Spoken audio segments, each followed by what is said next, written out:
Good afternoon, everyone, and welcome. Today, we're going to be talking about Cuba. I'm Kimberly Green. I'm from the Dartmouth, Nova Scotia store, and I've been in the travel industry for 14 years now, 9 of them being with Sell Off Vacations. Presenting with me today is Suzanne. Hello, Suzanne. Hi, Kim. My name is Suzanne Clarkson, and I'm from our Pointe Claire store in West Island of Montreal. I've been working at Sell Off Vacations for over 13 years now. Je souhaite le bienvenue à notre clientèle française. Je suggère de nous envoyer un courriel à pointeclair@selloffvacations.com et nous vous répondrons après la présentation. So, I think we should switch it up a bit from our usual format. Let's do a top 10. We're going to talk about the top 10 reasons to visit Cuba. Great. Oh, yeah, I like that idea. I love Cuba.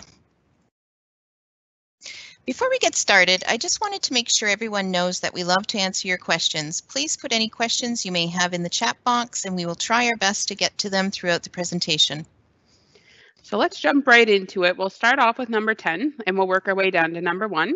So starting with 10, I think it is because it's the quickest flights to the Caribbean. Yes, Cuba is perfect for that. Only a 3.5-hour flight from Toronto direct and 4 hours from Montreal. Even from Halifax, it's a quick flight at only 4.5 hours. What about number 9? I think number 9 on my list would be dining. Dining, really? That would not have been the first thing that comes to my mind. Yes, to be more specific, I think it's local dining. I really enjoy going off resort, seeking out unique experiences that everyone should try at least once in their life. I enjoy walking throughout the town, shopping, and ending my evening with a dinner on a patio, listening to the live music. I also enjoy people watching, but some of the favorite dishes that I've had on my last trip was fish, and actually don't eat fish at home, but I really enjoyed it there, as well as pumpkin soup, although I don't like anything pumpkin. But authentic Cuban cuisine is great. Even the Mandu Mansion in Veradero is known for their beef and steak dishes. Well, when you put it that way, it does sound like it deserves to be on the list. I really must make more of a point to get off the resort property to check out some of these restaurants. You didn't mention about the beverages, Kim. Did you forget that Cuba is home of the mojito? No, you're right. I did know that. The rum is so good, and it's actually fairly cheap compared to some places in the Caribbean. So for a full drink experience, actually on my last visit to Varadero, we did stop at the Boguito, which is actually the home of the mojito. So we gave that a try, and then we also moved on to the Bar 1920 in downtown Varadero. They're famous for their strawberry daiquiris. Of course, we had to give that a try. And then we actually ended our evening with live entertainment at the factory of Veradero, which is actually a keg refinery, and we were able to try some authentic beer blends. I'm not a huge drinker, but definitely it was a fun night, and I would do it again. The mojito is my favorite beverage of choice while I'm in Cuba, followed closely by the Cuba Libre. Let's get moving on to number 8, cigars. Yes, cigars. So Cuba has to have the best prices in all of my travels. They're also good, fresh, authentic quality. So actually on my last trip to Havana and Veradero, we actually did an excursion to a cigar farm. We got to see the tours of all the crop fields, the drying process, the cigar making process. He actually rolled some fresh ones right in front of us. An interesting fact we did learn about on that tour is that the farmers are actually mandated to sell 90% of their crop to the government at a fixed price. And then they do sell the remainder of their crop to the public and the tourists like ourselves. Okay, I didn't realize that. How interesting. Where would the best place to be to buy these cigars?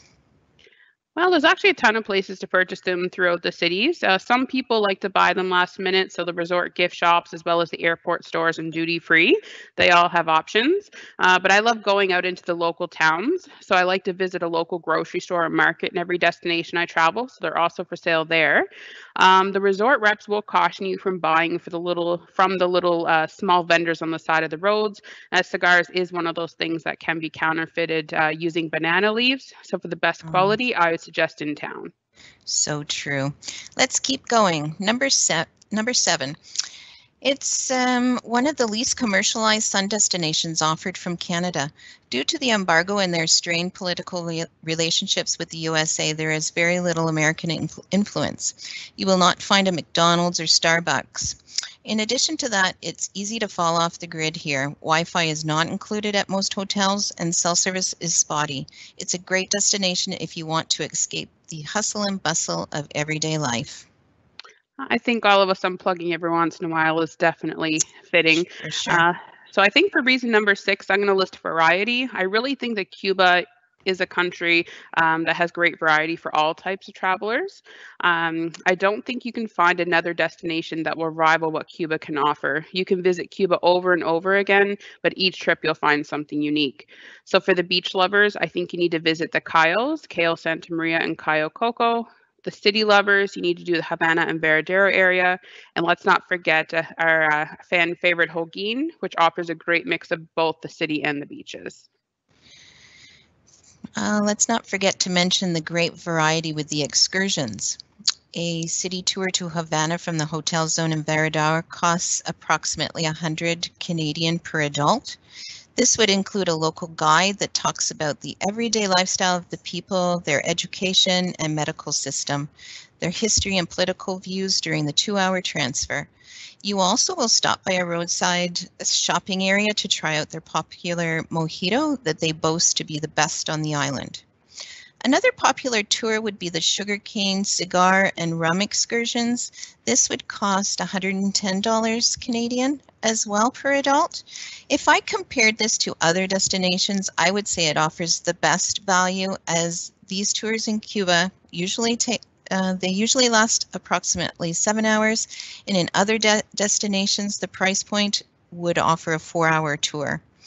Another option in Cuba is the Jeep tour available in Cayo Coco. That would include a Jeep ride, a horseback ride, and a boat cruise to a restaurant in the middle of a lake, also costing $110. And this would also include lunch.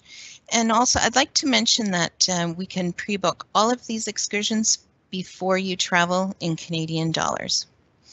Let's see if Shannon has any questions for us yet. Hi, ladies. Yes, I certainly do. I just wanted to say that all this talk about mojitos make me really thirsty. Definitely a drink of choice in Cuba for sure, and one of my favorites. And they definitely do it best there. So the first question we have here is, someone asked, where are the best resorts and beaches? Is that something you can take, Kim, maybe? I definitely think if you're looking for beach areas solely, the Cayo Santa Maria, Cayo Coco areas are a good fit. It's pretty much a beach town, not too much to do outside, except for organized excursions. But if you're looking for the best of both worlds, I always recommend Veradero, and because they have the beach on one side and the town on the other. So there's literally something for everybody. Right. So much variety for sure. Thanks so much. The next question here is, someone asks, is it true that the food in Cuba is of poorer quality than other Caribbean destinations? Suzanne, would you be able to touch on that? Well, poor quality. I always say if you like fish, there's always variety. Sometimes I do see that the resorts don't have the spices that we are used to here in Canada. So sometimes I have clients that bring their own salt and pepper, etc. Sometimes it depends on what is being imported into the country. So one week you may not get a huge supply of salad ingredients, but there's always something. I always find there's something to eat for sure. Yeah, and to note with that, Suzanne, the last time I was there, I also seen some imports from Mexico. So they were able to bring in some like Heinz ketchup and Coca-Cola. So those are some things that I've seen on my last trip versus my first. It is getting better for sure. I would agree with that for sure. I mean, I haven't been to Cuba for a few years now, but even the last time I was there, I'd found improvements for sure. So they're doing better as they go, and there's still lots of variety. It's there's lots of nice breads and varieties of food anyway, so you should be able to get by just fine. And I'm sure where Kim mentioned you can dine at some local restaurants, that might be a great option to mix it up maybe midway through the week or something. The next question here, ladies, is someone asked, has the currency changed in Cuba? Suzanne, do you want to take that? Yep. As of January 1st, they're no longer using the Cuban convertible peso. They've gone strictly to the Cuban peso.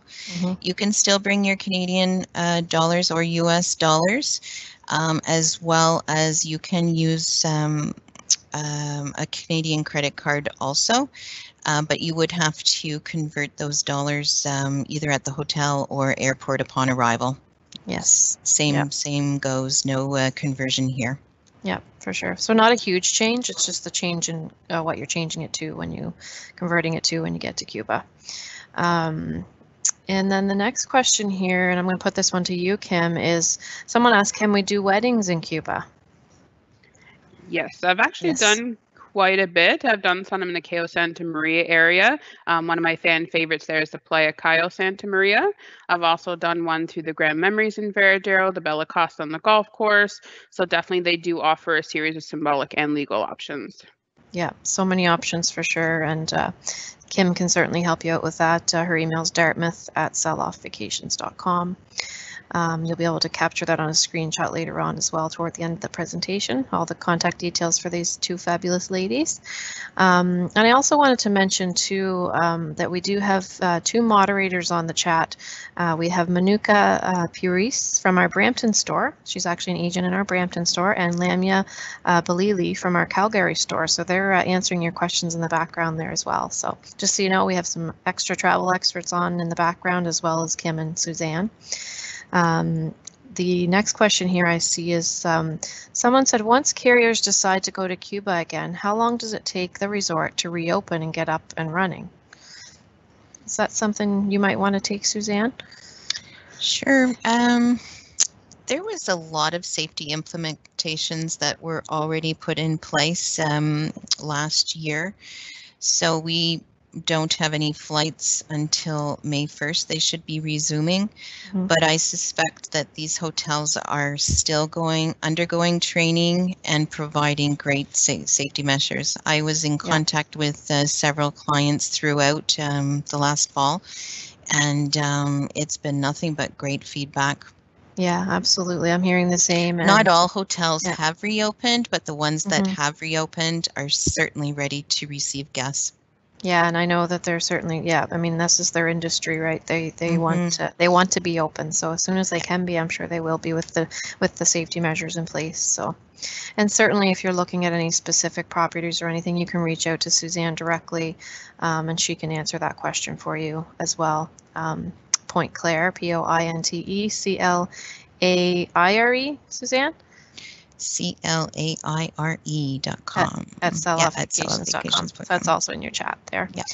The next question I'm seeing here is, how many hotels are open to the tourists right now in Veradero? I guess that's a similar question. And they're not open right now until we resume operations from Canada is the quick answer to that. And we'll know a little more details on that as the next month or two rolls by. So another question here is, let me see. Has the sanctuary at Grand Memories Santa Maria, what is it like? Is that something you can take, Kim? Yeah, I haven't been to the Cayo Santa Maria area myself, but I have been at the Grand Memories Veradero, which is very similar. So it is a separate area, adults only. So you have your own a la carte, your own like breakfast area, your own pool. So you do have the ability to have the adults only experience if you'd like, but then you also have the access to the larger property, the pools and dining and restaurant there as well.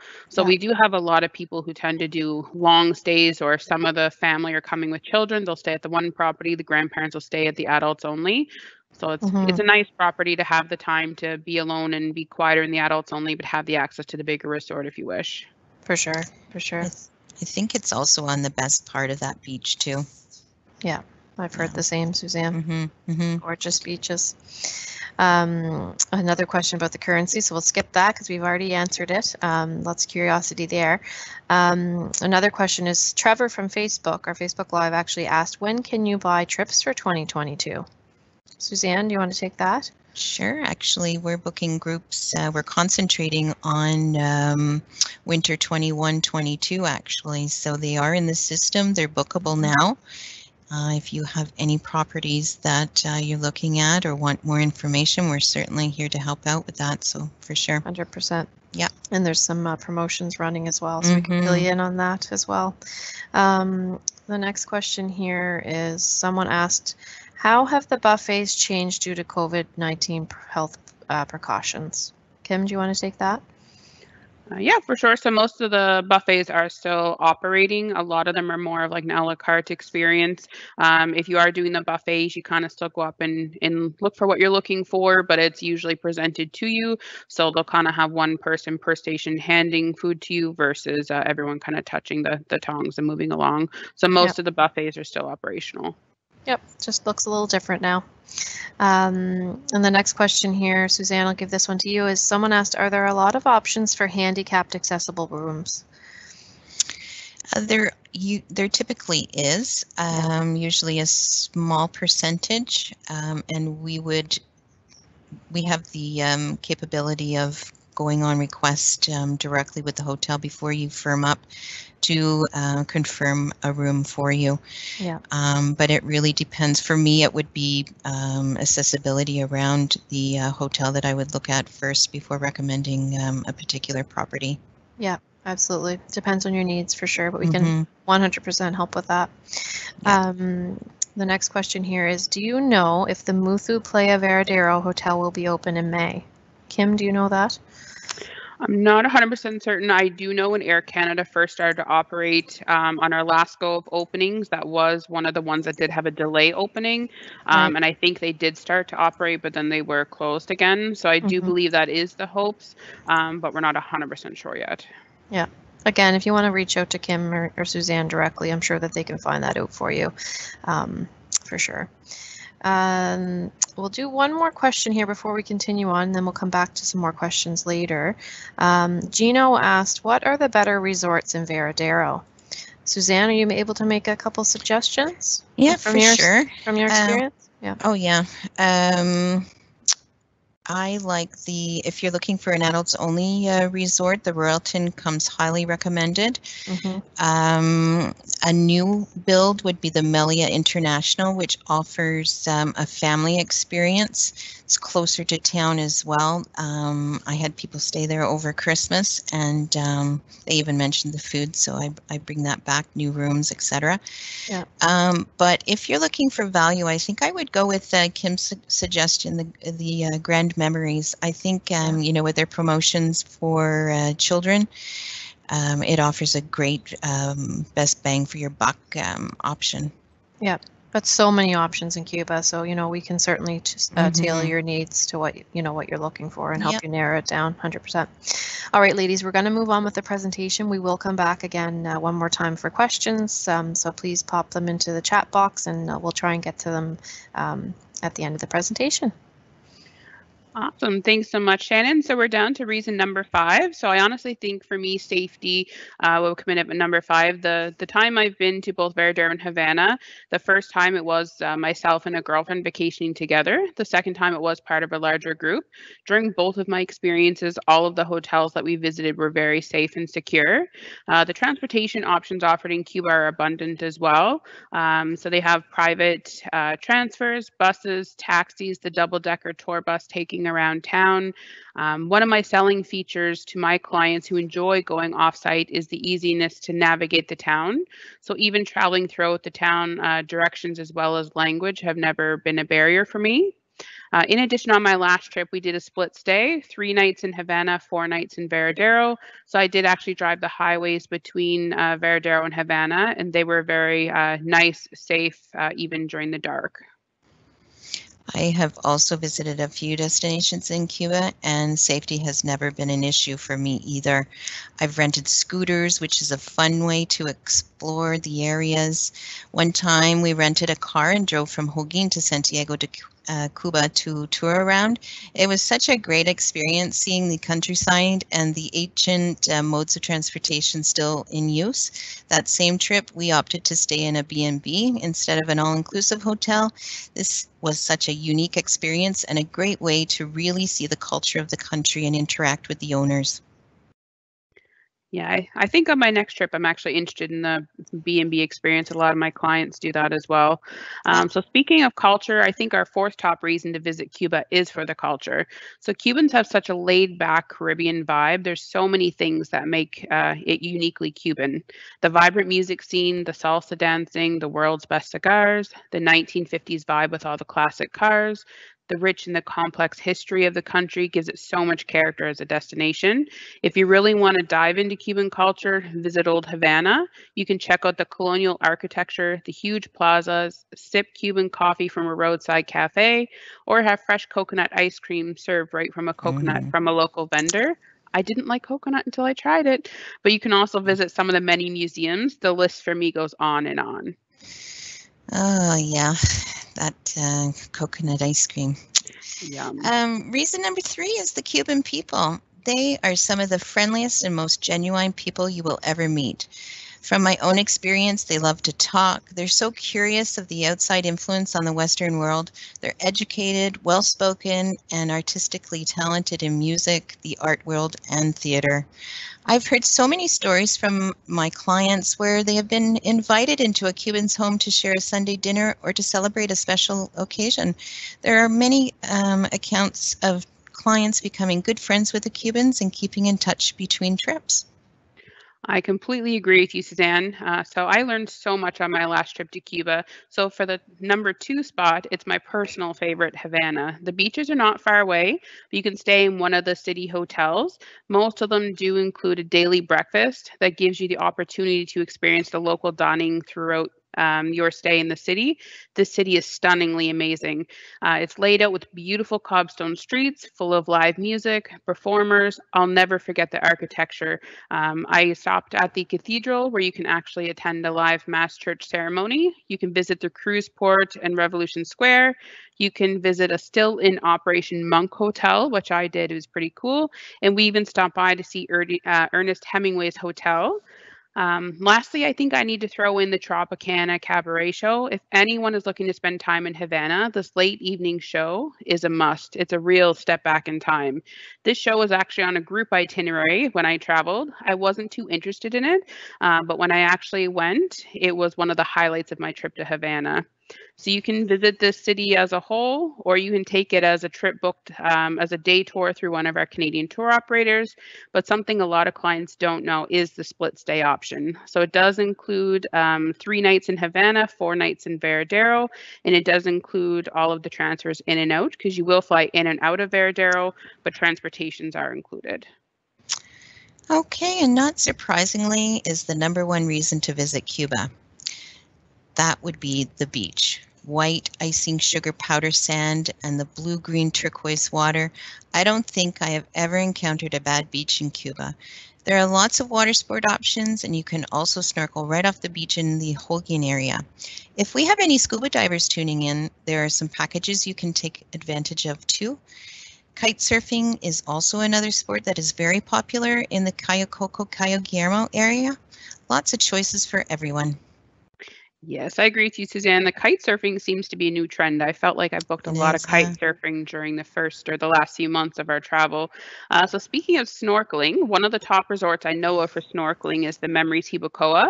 So this one's definitely worth looking into if you were looking to snorkel during your vacation. So Shannon, do you have any more questions for us that have come in? I do, ladies, I do. And just before I go on with that, I wanted to quickly mention, you just mentioned the Memories Hibacoa. I actually stayed there several years ago, I think back in 2007. It was not Memories at that point, but I know that the resort has remained very popular.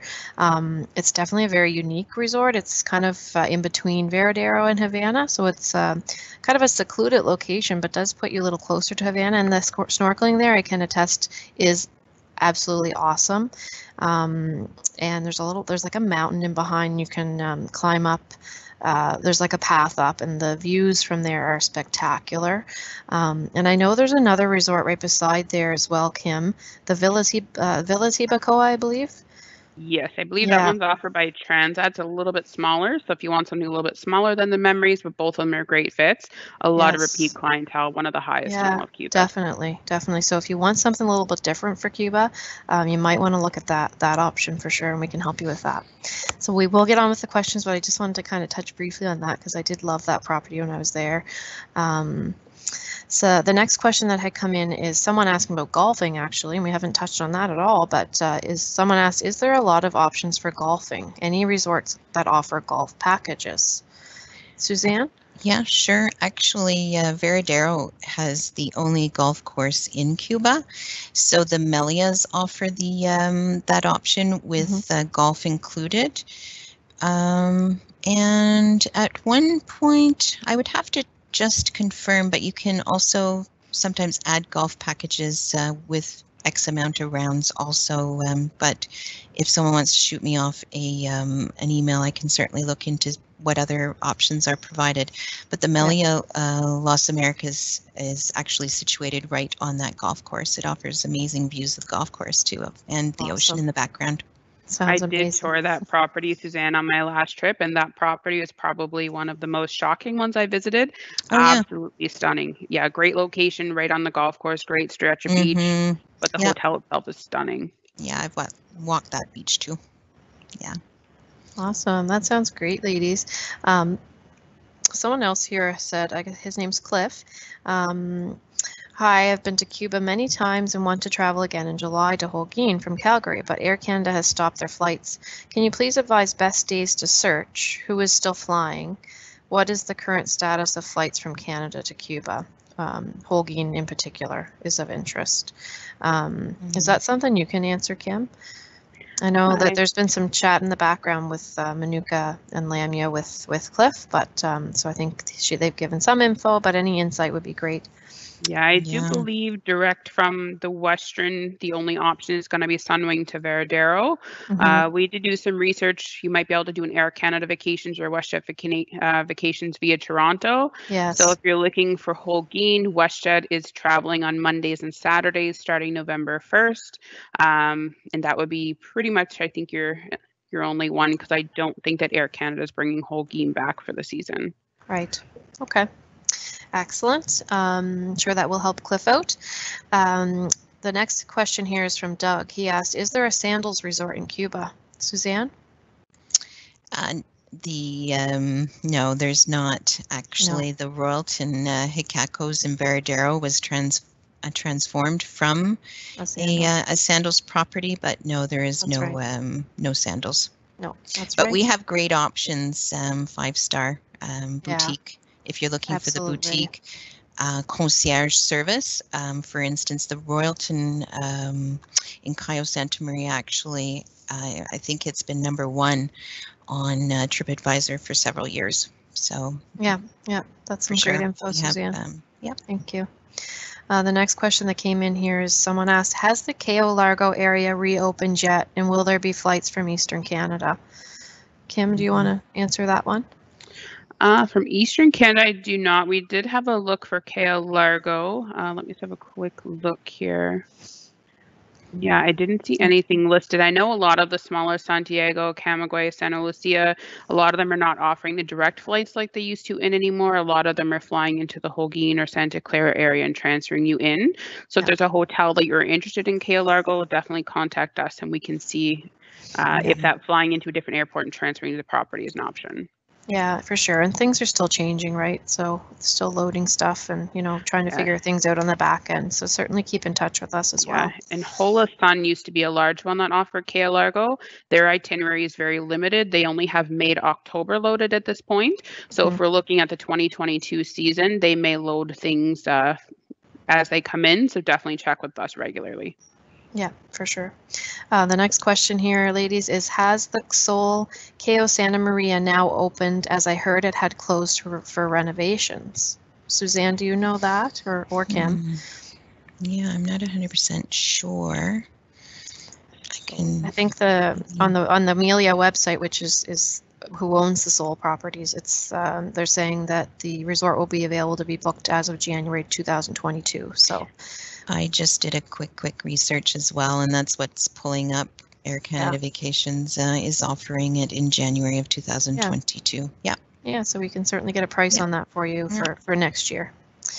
The next question here is, what are the COVID protocols upon arrival in Cuba? Is testing required? Kim or Suzanne, you want to take that?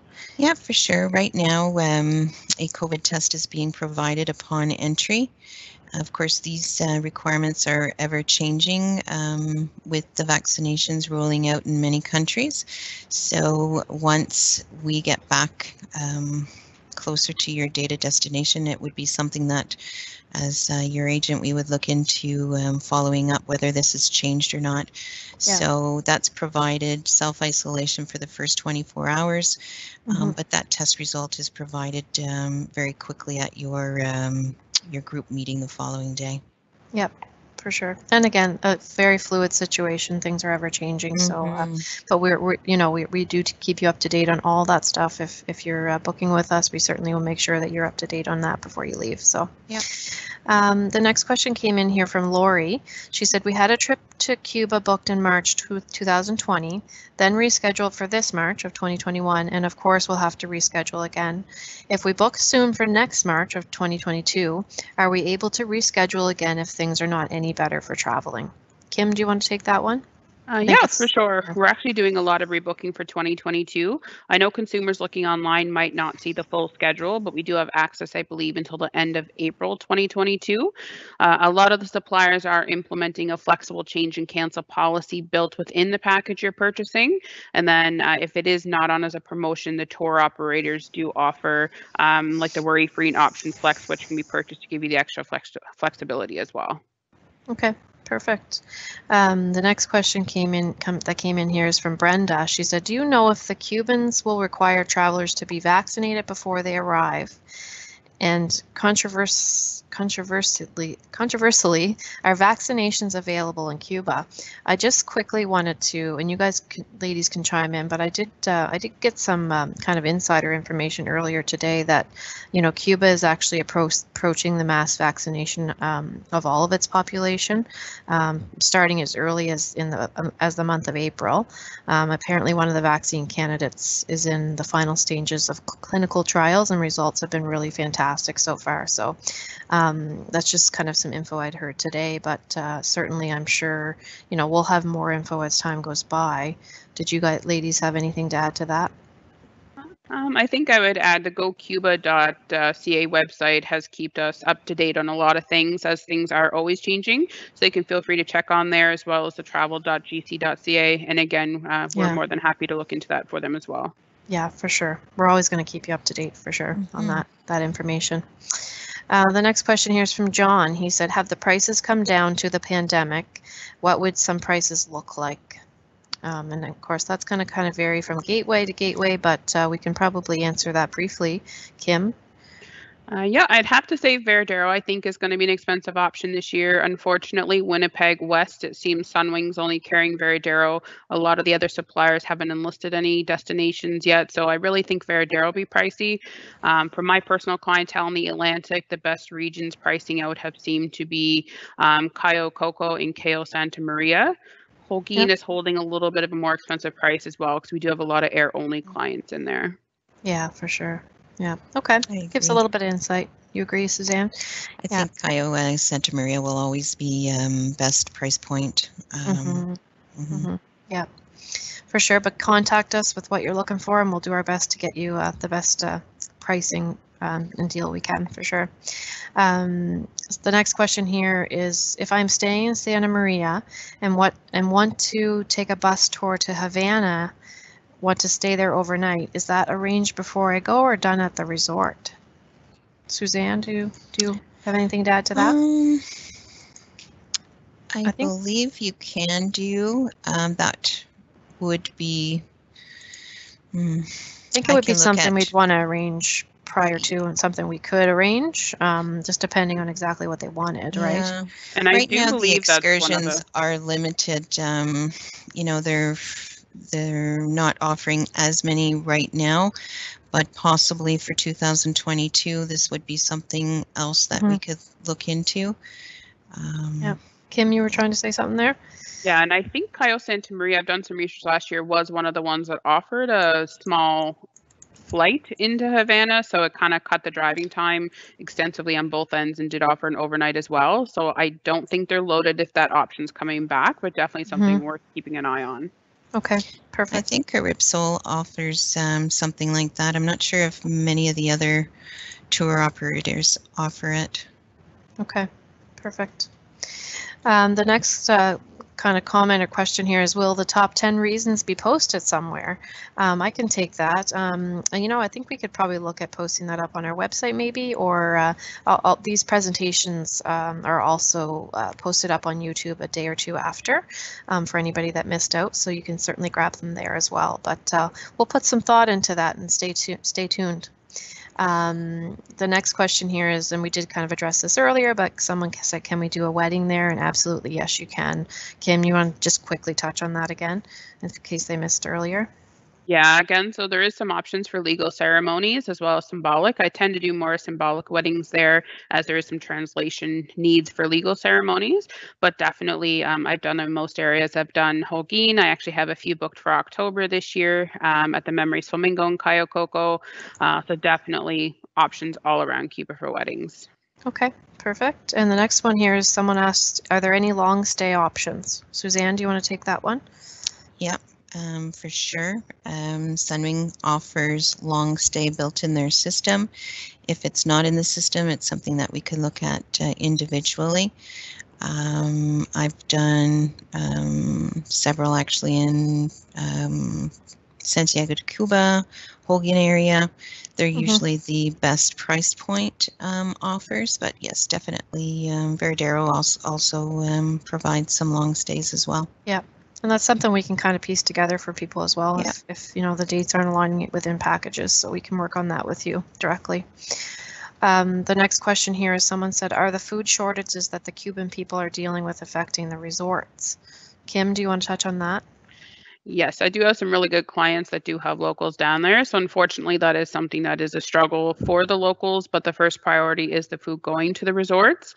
There was a fire at one of the plants down there, and they had a shortage of flour and things like that for a while, but I do believe most of them have been resolved. Of course, as we talked about earlier, importation rights are always getting better as well.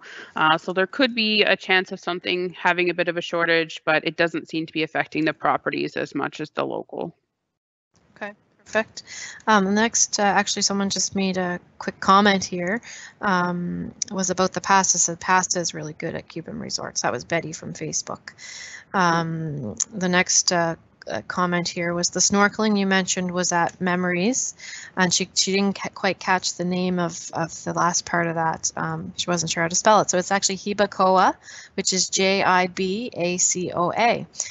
We'll put that in the chat for you as well, but definitely check it out. I think that's a really amazing option for people looking for something different, as mentioned.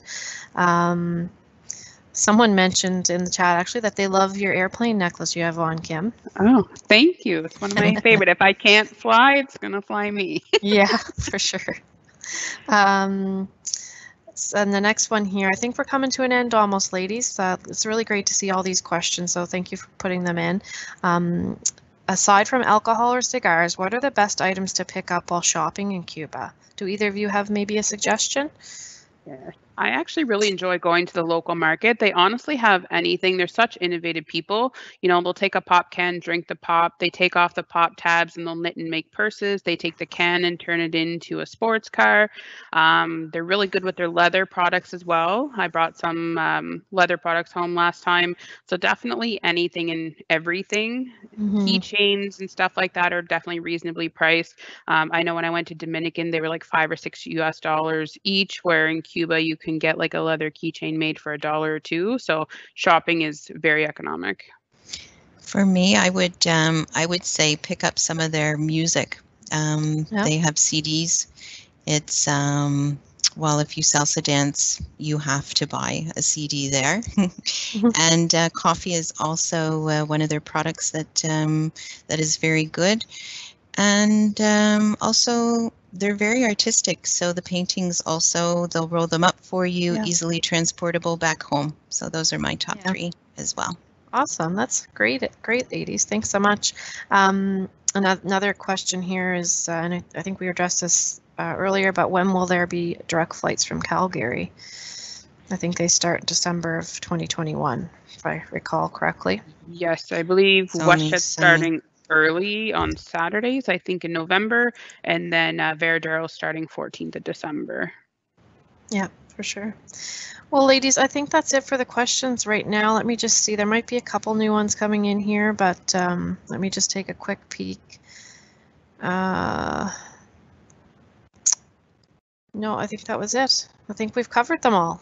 So many questions. I love it. Mm-hmm. So I will we'll move on with the presentation there, but thank you so much, ladies, for answering those. You've provided some really great information to our viewers. All right, thank you so much, Shannon. So thanks to all of the viewers for joining us today. If you posted a question and it didn't get answered, Lamia and Manuka will remain online to respond to any questions that we may have missed. So please keep in mind that most of our storefront locations are open, so you can reference our website at selloffvacations.com for current hours of operations for each of our local branches. Alternately, agents are available to assist you by phone until 9 p.m. Eastern, so you can reach out to one of our agents at 1-877-735-5633. You can also contact Suzanne or myself directly. Our contact information should be up on the screen for you to take a screenshot. I want to remind everyone that we'll be back next week for another presentation. I encourage you to visit our website, selloffvacations.com, sign up for our weekly newsletters. The newsletter will keep you up to date on our current promotions and will also have all the information on our upcoming presentations. Please join us next week on Wednesday, March 17th for our presentation on group escapes. We hope you will join us again and have a great day. Je vous remercie d'être venu aujourd'hui. Voulez-vous joindre nous la semaine prochaine pour notre présentation sur les évasions de groupe? Bonne journée. Bye.